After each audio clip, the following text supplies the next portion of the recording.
Bismillahirrahmanirrahim. Assalamualaikum warahmatullahi wabarakatuh. Halo teman-teman, selamat datang kembali di channel Ojowedi. Terima kasih kepada teman-teman yang telah mendengarkan cerita-cerita di channel Ojowedi. Tak lupa juga kami ucapkan terima kasih kepada teman-teman yang telah mensupport channel Ojowedi agar makin berkembang dan bisa diterima halayak yang lebih ramai. Baiklah teman-teman, jika sudah siap, selamat mendengarkan.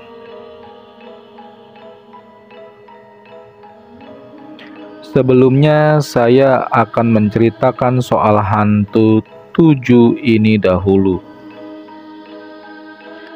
Hantu 7 umumnya orang kenal sebagai kuyang.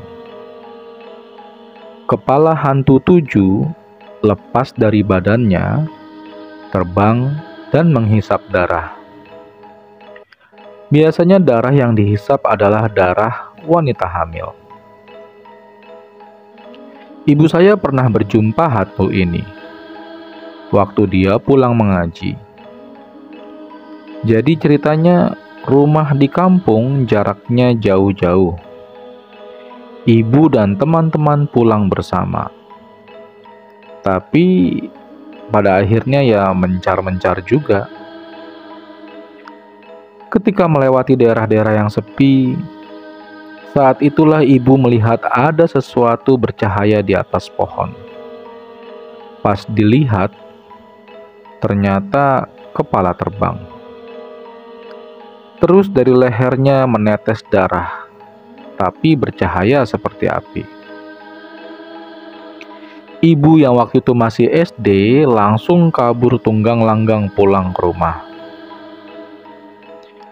Di rumah nenek saya terheran-heran. Lalu ibu saya ketika itu bercerita kepada nenek.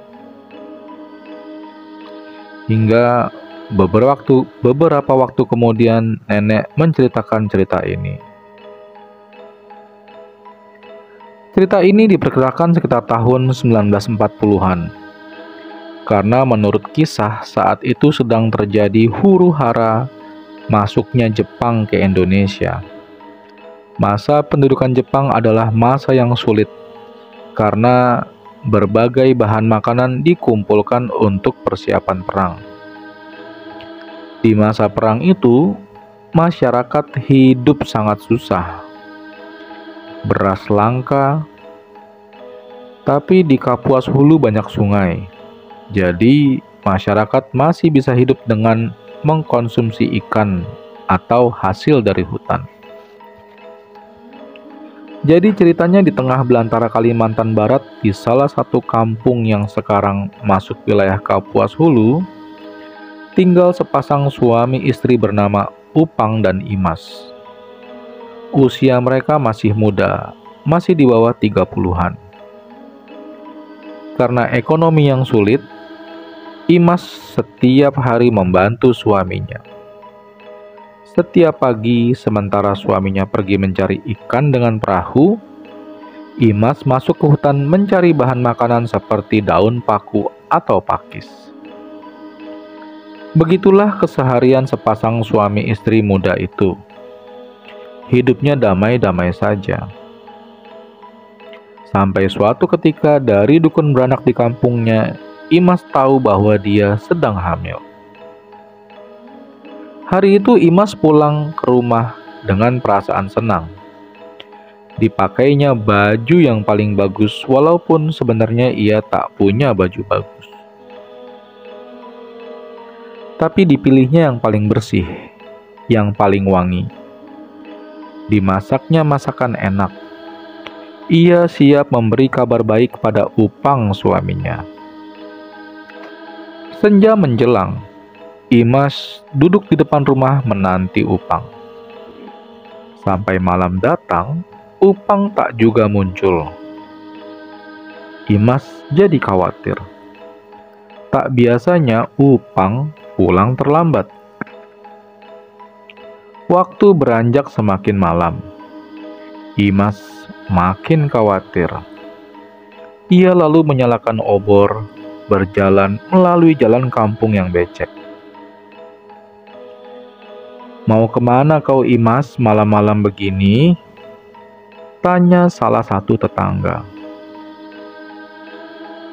"Mau mencari Bang Upang. Tak biasanya dia ndak pulang," kata Imas. Imas berjalan menuju tepi sungai. Ia akan menunggu Upang di sana. Jalannya cepat, pikirannya berkecamuk. Apakah Upang berjumpa serdadu Jepang, lalu ditangkap dan dikirim sebagai pekerja paksa? Membayangkan kemungkinan itu, Imas merasa ngeri. Ia usir pikiran itu jauh-jauh. Sesampai di tepi sungai, Imas cukup lega karena perahu Upang terikat pada salah satu dahan kayu. Tandanya Upang sudah di kampung. Tapi di mana dia? Imas tak berjumpa sepanjang jalan. Apakah sudah di rumah? Imas kembali buru-buru melangkah pulang. Udara malam itu terasa begitu dingin. Suara jangkrik bersahut-sahutan dengan suara kodok. Imas berjalan dengan cepat, tapi angin malam yang kencang meniup obor yang Imas bawa. Imas menghentikan langkahnya. Dia berjalan pelan. Dia tidak dapat melihat jalan. Rumah itu di kala itu jaraknya berjauhan. Jadi cahaya lampu minyak dari dalam rumah penduduk tak dapat membantunya. Imas berjalan pelan, memastikan ia tak tersandung akar pohon atau terpeleset becekan. Saat melewati sebuah rumah, ia melihat lampu di rumah itu mati.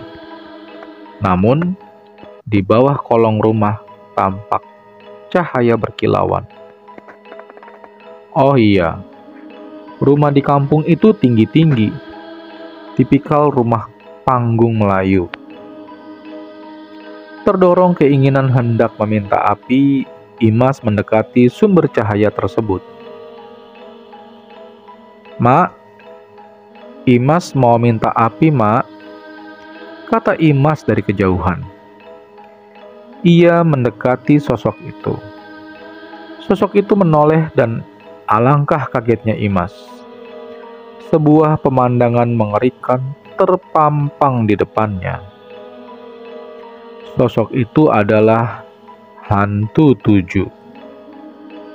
Imas dapat menyaksikan jelas. Kepala itu hanya tersambung dengan organ-organ yang menggantung di lehernya yang seperti terpenggal. Organ-organ itu seperti berapi, tapi darah yang menetes ke tanah tak membakar apapun. Hilang, lenyap begitu saja. Imas mengenal wajah itu. Imas tahu rumah siapa itu. Dia terdiam, tubuhnya kaku. Kepala itu mendekat, mata itu menatap mata Imas dalam-dalam. "Jangan kau ceritakan kepada siapapun. Ingat, jangan," bisik hantu 7 itu. Wajahnya mengancam. Imas dapat merasakan udara dingin menusuk-nusuk dadanya. Hantu itu kemudian terbang, menghilang di antara rerimbunan pohon. Imas masih mematung. Hilang semangatnya. Tubuhnya kaku, bibirnya bergetar. Dahsyat sekali rasa takut itu menghantamnya.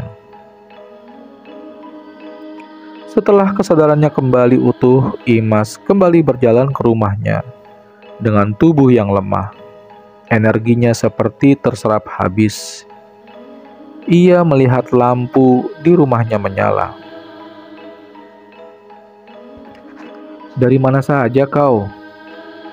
Apa yang kau lakukan malam-malam begini?" tanya Upang. Upang sudah di rumah saat Imas sampai. "Aku mencarimu, Bang," kata Imas. "Tak perlulah kau mencariku, Imas. Aku ini laki-laki dewasa. Badanku kuat. Tak ada yang perlu kau khawatirkan," kata Upang. "Aku khawatir, Bang," kata Imas. "Alah, aku tak perlu kau khawatirkan," kata Upang.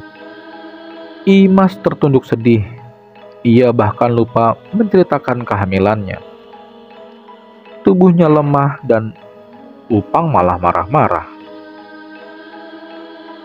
"Kalau begitu kita makan yuk, Bang. Abang pasti capek kerja seharian," kata Imas. "Aku sudah makan duluan. Tadi perutku lapar," kata Upang. "Baiklah." Ia lalu masuk ke dapur dan makan, namun semua makanan yang ia siapkan sudah habis. "Abang habiskan semuanya, Bang?" tanya Imas. "Iya, emang kenapa?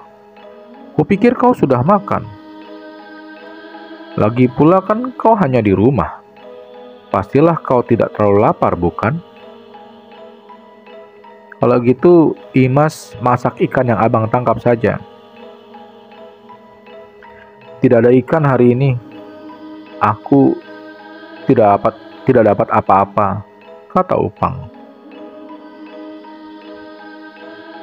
Malam itu Upang tertidur duluan, sedangkan Imas masih terjaga dengan perut yang lapar. Pikirannya berkecamuk. Masih terbayang juga hantu 7 yang ia lihat malam itu. Masih terbayang wajah itu. Wajah yang ia kenal, yang malam itu terlihat sangat mengerikan. Keesokan harinya seperti biasa Imas pergi ke hutan. Setelah mencari bahan makanan, Imas juga mencari pohon bemban yang nantinya akan dia anyam menjadi tikar. Imas ingin anaknya lahir di atas tikar baru yang akan ia anyam. Saat itu, ketika malam tiba, seperti biasa Upang pulang. Ketika Upang sudah di rumah, "Ada yang mau aku bilang, Bang." "Ada apa?" "Aku mengandung, Bang," kata Imas. "Ah, sudah dari siang ini aku ingin menyampaikan itu." "Mengandung?" "Iya, Bang. Kita akan punya anak." Tapi wajah Upang tak terlihat senang. Wajahnya kaku, seperti batang bemban yang belum dikeringkan Imas. Imas dapat melihat tatapan gusar Upang. "Mungkin Mak Salmah salah," kata Upang. "Salah bagaimana, Bang?" "Sudahlah, Imas. Jangan berhayal. Tak mungkin kita akan punya anak," kata Upang. Ia membaringkan badannya lalu tidur membelakangi Imas. Imas berdiri di depan rumah Mak Salmah. Badannya terasa gemetar. Apakah benar Mak Salmah salah? Apakah ia harus memeriksanya lagi? Ia tak dapat membuat keputusan. "Hei Imas, masuklah. Kenapa kau berdiri di situ seperti tunggul kayu?" seru Mak Salmah. Imas pun naik ke tangga rumah Mak Salmah. Badannya panas dingin. Mak Salmah cekatan memeriksa Imas. "Tak perlu takut, Imas. Semua baik-baik saja," kata Mak Salmah. "Kandunganmu sehat luar biasa," tambahnya. Sebelum Imas pergi, Mak Salmah memberikan sebuah gelang dari kulit kayu.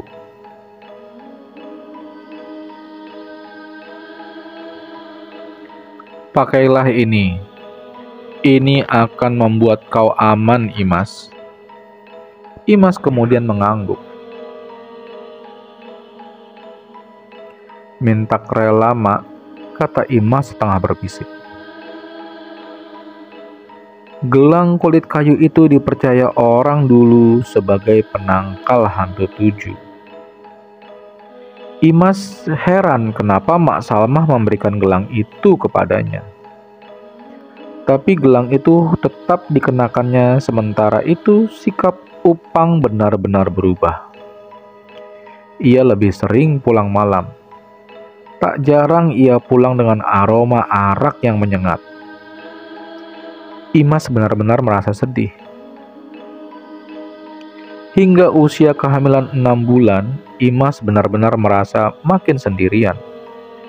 Upang kadang berhari-hari tak pulang. Kabar tak sedap beredar. Upang punya istri lain di kampung yang lain. Tapi Imas tidak langsung percaya.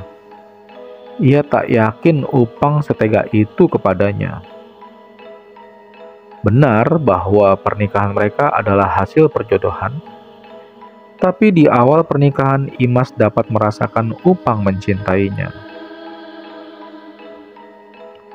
Kabar angin itu semakin sering terdengar. Setiap Imas mencoba mengkonfirmasi keberadaan Upang, Upang hanya marah-marah. Hingga suatu hari, di siang hari saat Imas pulang dari hutan, ia menemukan pakaiannya sudah dimasukkan ke dalam keranjang, diletakkan di teras bersama barang lainnya. Pergilah, Imas. Sudah tak ada yang bisa kututupi. Uni hamil. Dia butuh tempat yang layak. Uni akan tinggal di sini, kata Upang. Dari dalam rumah keluarlah Uni, wanita lain yang dinikahi Upang secara diam-diam. Bukan main hancurnya hati Imas. Imas tak menyangka Upang sejahat itu kepadanya. Siang itu juga Imas membawa pakaian dan barang-barang miliknya dari rumah itu. Tetangga yang melihat menawarkan bantuan, tapi Imas menolak. Tak mau ia bergantung pada siapapun lagi. Imas menyusuri jalan yang biasanya ia lalui menuju hutan. Orang-orang tak tahu nasibnya. Ia menghilang setelah itu. Kejadian besar terjadi di kampung itu 2 bulan kemudian. Orang-orang berkumpul membawa obor mengelilingi rumah Mak Salmah. "Keluar kau, dukun iblis!" seru warga yang marah. Bukan tanpa alasan. Beberapa kali warga melihat hantu tujuh di kampung itu. Warga cemas. Orang yang berubah menjadi hantu tujuh biasanya adalah penganut ilmu hitam, yang tujuannya bermacam-macam. Ada yang karena terikat janji, ada yang murni untuk kekuatan. Mak Salmah dicurigai sebagai hantu tujuh. Garis di lehernya katanya menjadi penanda. Orang-orang percaya penganut ilmu itu mempunyai garis di lehernya sebagai bekas kepalanya yang dilepas. Warga marah. Mereka meradang. Malam itu api berkobar membakar rumah Mak Salmah. Tak satu pun yang melihat Mak Salmah keluar. Dari kejauhan kepala Mak Salmah melayang. Ia melihat rumahnya terbakar bersama jasadnya. Jadi, udah pada ngerti kan kenapa Imas takut pas ketemu Mak Salmah lagi? Terus dia heran kenapa Mak Salmah ngasih gelang? Soalnya Imas tahu Mak Salmah itu hantu tujuh. "Mak," panggil Imas dari belakang hantu tujuh Mak Salma. Ia memegang perutnya yang sudah hamil tua. Ya, malam itu Imas pergi dari gubuk di tengah hutan untuk mencari Mak Salma. Waktu melahirkan sudah dekat. Tahukah kalian apabila kepala hantu tujuh tak balik ke badannya saat matahari terbit, maka itu tandanya riwayatnya berakhir. Imas dapat merasakan kesedihan yang ada dalam mata Mak Salma. Namun, sejujurnya badannya juga gemetaran. Tapi rasa takut itu dikalahkan oleh upaya melahirkan anaknya. "Mak, bantu aku, Mak," kata Imas.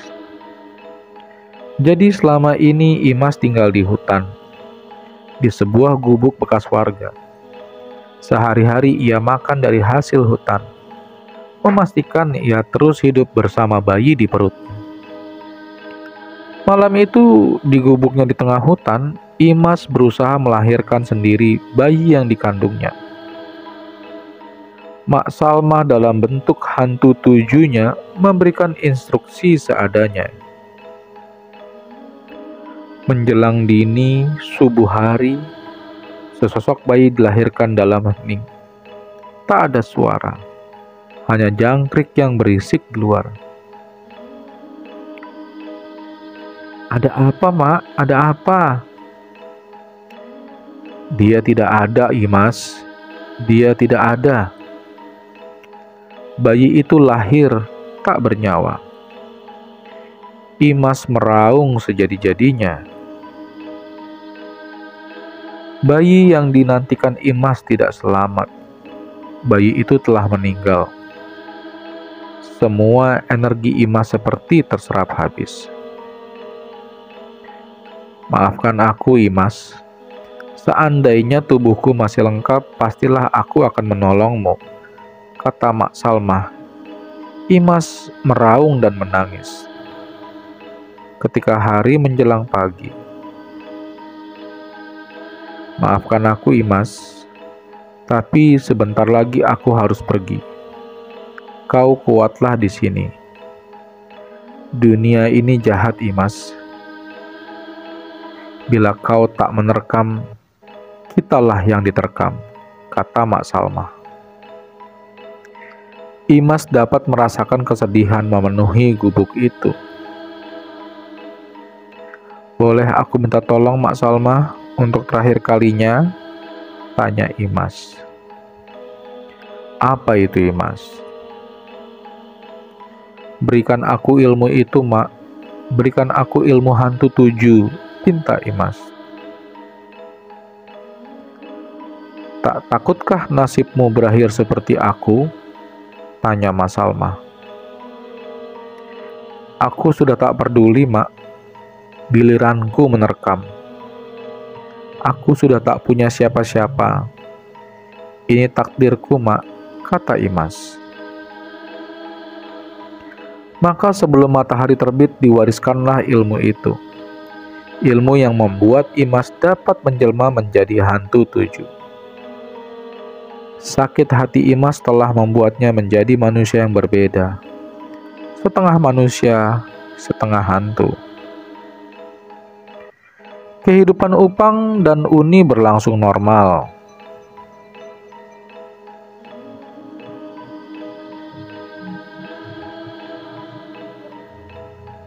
Upang begitu mencintai Uni. Uni dulu adalah kekasih Upang. Mereka tinggal di kampung yang berbeda. Tapi sewaktu Uni dan keluarganya menghilang, orang bilang diculik tentara Jepang. Upang yang patah hatinya harus menerima kenyataan pahit. Untuk mengobati hatinya, dijodohkanlah ia dengan Imas, perempuan yatim piatu paling cantik di kampung itu. Upang berusaha menerima Imas. Namun setelah menikah, Upang mengetahui keberadaan Uni. Mereka tinggal di danau, memelihara ikan. Perasaan sayang Upang ke Uni kembali tumbuh. Hingga diam-diam Upang memutuskan menikahi Uni. Upang tidak tahu bagaimana harus menyampaikan hal itu kepada Imas. Disembunyikannya kabar itu. Namun Uni ternyata hamil. Bahagia sekali Upang mendengar kabar itu. Ia bahkan tidak peduli bahwa Imas juga sedang hamil. Demi cintanya kepada Uni, Upang mengambil keputusan ekstrim. Imas diusir dari rumah. Upang memilih Uni, satu-satunya wanita yang dikasihinya.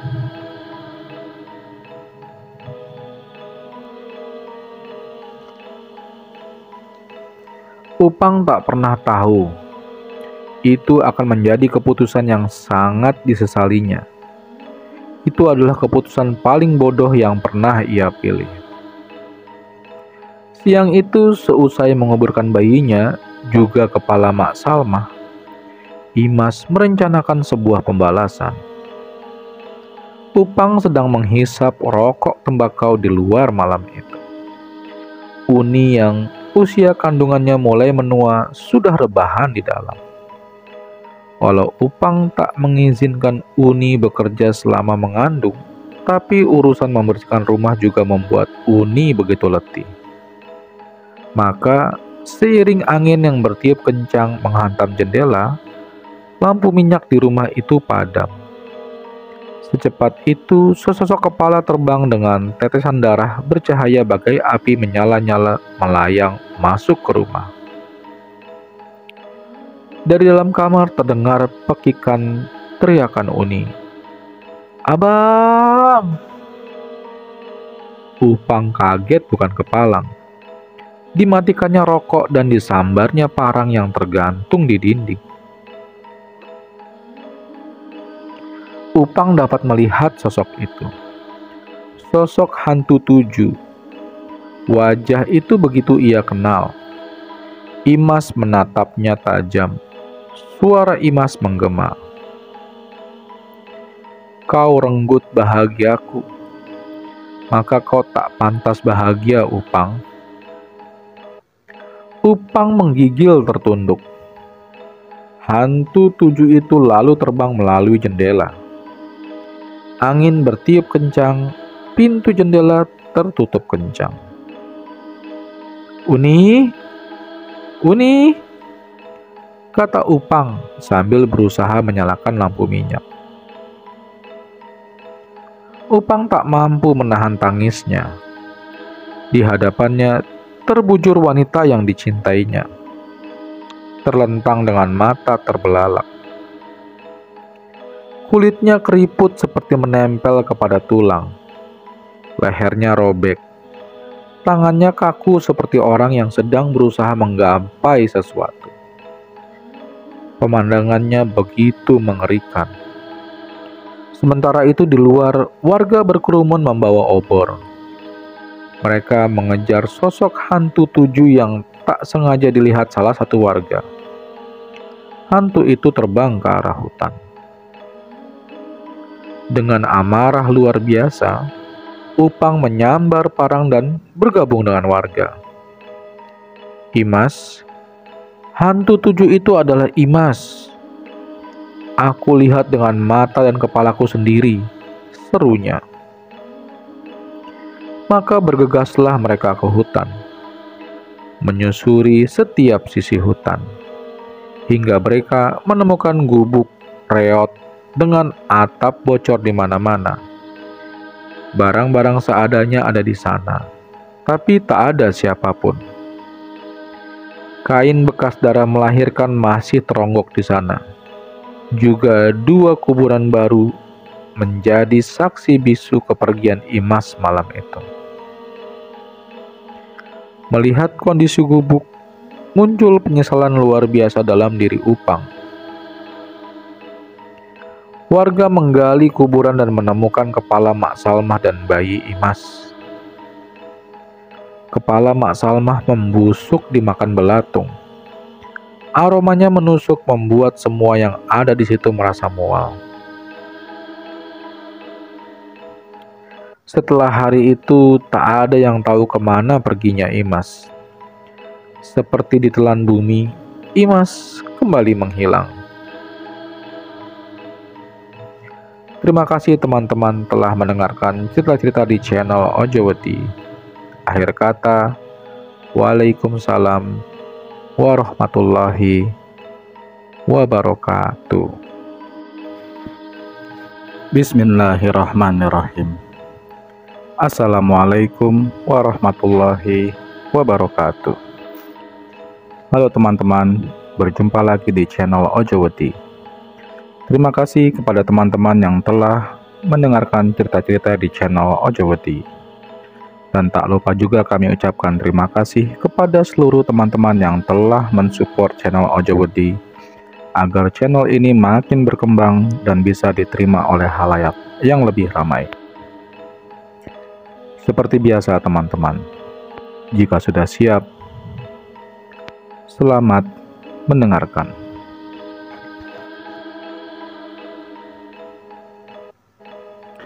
Cerita ini berasal dari sebuah desa di pedalaman. Di desa itu sama saja seperti desa-desa pada umumnya yang kebanyakan beragama Islam dan juga keharingan. Di desa itu ada seorang gadis, namanya Diang. Wajahnya cantik, berkulit putih, namun sayang dia bisu. Sejak kecil dia sering ikut ayah dan ibunya ke kebun milik mereka yang lumayan jauh dari desa. Dan saat dia berumur 17 tahunan, ayahnya meninggal. Sepeninggal ayahnya itu, ibunya jadi sakit-sakitan dan sudah jarang ke kebun. Sementara mata pencarian utama mereka dari hasil berkebun. Jadi Diang memutuskan untuk berkebun sendirian. Awalnya dia berangkat pagi dan pulang sore harinya. Hingga sekitar 2 bulan berjalan, keadaan mereka pun mulai sedikit lebih baik. Walaupun Diang dan ibunya jarang makan nasi, tapi mereka punya kebun singkong dan membuat upu. Upu adalah pengganti nasi yang sering dikonsumsi oleh orang-orang di zaman penjajahan dulu. Namun sekarang sudah jadi kuliner khas Kalteng untuk mereka makan sehari-hari. Pada suatu hari sepulangnya Diang dari kebun, dia menangis sesegukan di dekat ibunya. Dia berbicara bahasa isyarat kepada ibunya, tapi ibunya yang saat itu sudah tua dan rabun tidak mengerti apa yang dimaksudkan oleh Diang. Bulan demi bulan berlalu. Perubahan pada Diang menjadi omongan orang-orang sekampung, terutama perubahan di bagian perutnya yang semakin membesar. Diang hamil. Karena dianggap sudah mengotori kampung, Diang pun diusir. Setelah diusir, Diang pergi ke kebunnya dan berusaha mendirikan sebuah lampau atau gubuk di tengah kebunnya. Semenjak diusir dari kampung, Diang tidak pernah diketahui keberadaannya lagi. Karena memang kebunnya itu cukup jauh dari desa dan dari kebun-kebun warga. Tidak terasa sudah 2 bulan lebih setelah Diang diusir. Dan cerita-cerita menyeramkan pun dimulai. Malam itu tepatnya saat musim durian, orang-orang desa banyak yang berangkat ke kebun-kebun durian milik mereka atau pohon durian yang tumbuh di tengah hutan. Awalnya desa dan hutan di sana aman-aman saja. Tapi entah kenapa malam itu saat mereka berpencar mencari durian jatuh, tiba-tiba salah satu di antara mereka berteriak kesakitan. Dan saat disusul oleh yang lainnya, orang yang berteriak itu sudah tergeletak di tanah dengan darah yang bercucuran dari celana kainnya, atau kain tapung, sejenis celana yang terbuat dari karung gandum. Dan saat diperiksa, ternyata bahwa kalatak atau telur burungnya milik orang itu sudah hilang. Astaga, ini pasti perbuatan Kamben Manak, ujar salah satu di antara mereka. Memang di Kalimantan Tengah, hantu kuntilanak atau Kamben Manak itu bisa mengambil harta berharga milik si korban. Tapi harta berharga itu bukan kekayaannya. Jika korbannya laki-laki, yang diambil biasanya biji bawak kalatak atau biji burungnya. Dan jika korbannya perempuan, yang diambil adalah susunya. Katanya sih kalau biji bawak kalatak itu digunakan si Kamben Manak untuk mainan anaknya. Begitu juga susunya perempuan akan digantung untuk mainan anaknya juga. Setelah mendengar nama Kamben Manak, orang-orang itu pun berlarian dan meninggalkan teman mereka yang sudah tidak bernyawa di tempat itu. Keesokan harinya, orang-orang desa beramai-ramai kembali ke hutan, tempat salah satu warga yang mati akibat Kamben Manak.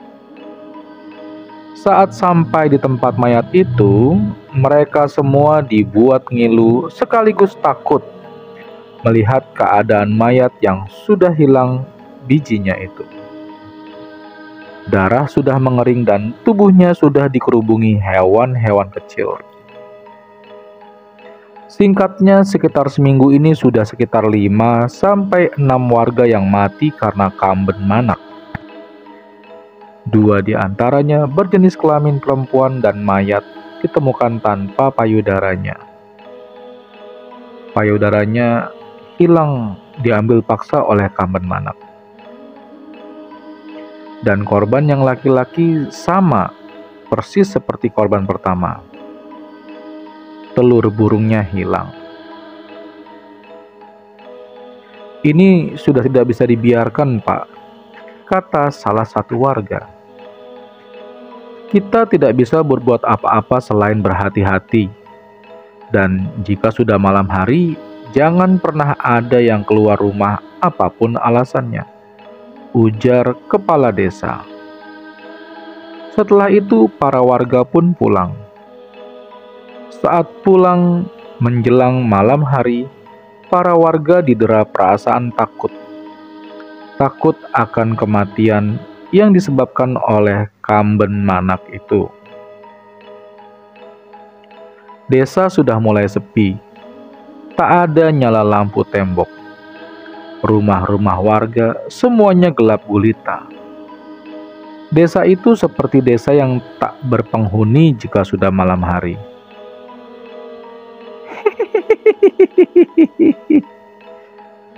Suara tawa itu lamat-lamat terdengar.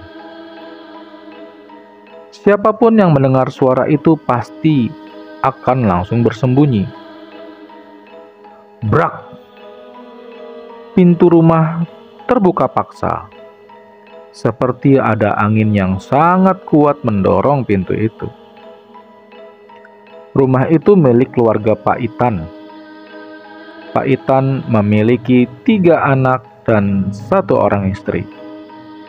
Saat pintu rumah mereka terbuka, terlihat sesosok makhluk berambut panjang sedang melayang-layang di ambang pintu.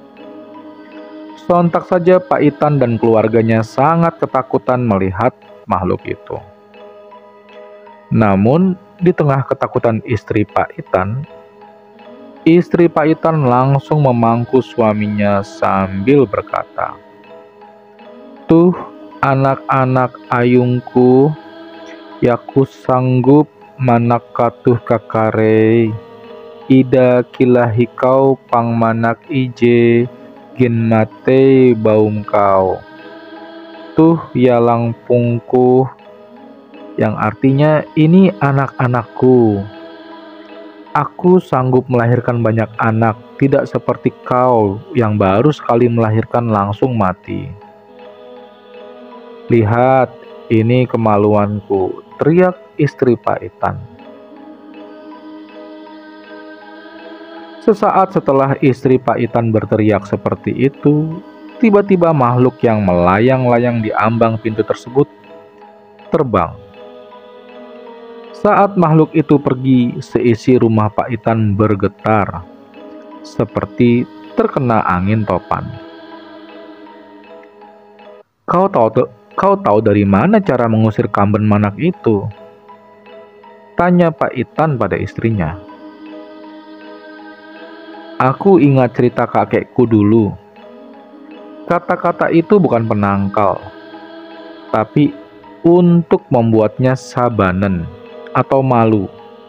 Dan kalau dia lari saat diteriaki begitu, berarti itu kamben manak jadi-jadian atau manusia yang mati saat melahirkan.